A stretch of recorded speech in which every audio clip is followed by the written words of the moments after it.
Sa mga baguhan na content creator na tulad ko, na nagkaroon ng violation sa community guidelines standards, kung gusto nyo malaman kung paano ko ginawa ang pag-request kay Facebook, upang ma-resolve ang nagawa ko na violation then, this video is for you. First, punta lang tayo sa page natin, at kung madami ang page natin pumili lang tayo sa mayroon issue na gusto natin ma-resolve. Tap, ang profile page natin. Then, tap lang iyan para mapunta tayo sa dashboard ng ating page.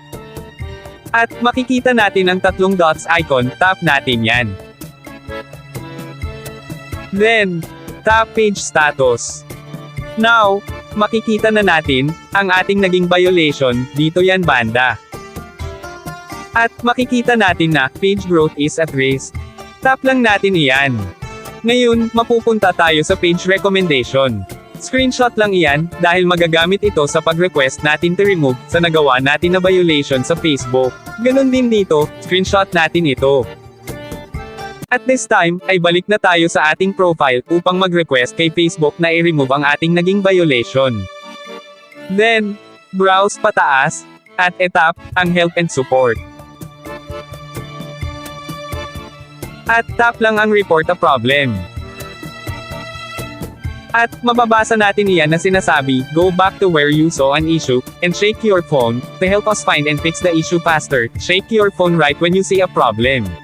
So click ang OK at bumalik ka muna doon sa page status, at pag nakita na natin ang issue, tulad niyan, shake lang ang phone natin. Then, kapag na-shake na, bumalik na tayo dito at etap ang continue to report a problem.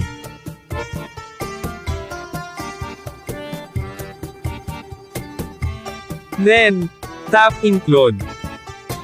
Dito, magpipili tayo kung anong product. Ako ay sa page, dahil sa page ako nag-post na nagkaroon ng violation.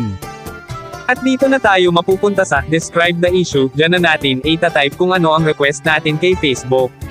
Pero ako sa notes muna ako naglagay ng message para i-copy na lang, at ang ginawa ko na notes ay ilalagay ko sa comment section para kung gusto nyo i-copy and paste ay pwede naman. Now, punta lang ako sa notes para i-copy ang ginawa ko na message kay Facebook to remove sa nagawa ko na violation. Then, balik dito sa describe the issue.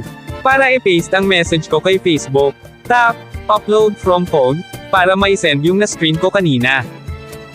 Tap ulit ang upload from phone para ma-send ang na-screenshot ko na dalawa. Then, tap na ang send report.